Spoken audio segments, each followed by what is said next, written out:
గాలిపటం ఎగిరిపోయింది ఆకాశంలో విహారం చేయడానికి.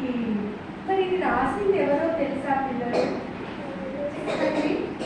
చిత్రాలు నికా ప్లేయర్ అనే అతను దించాడి బొమ్మల్ని.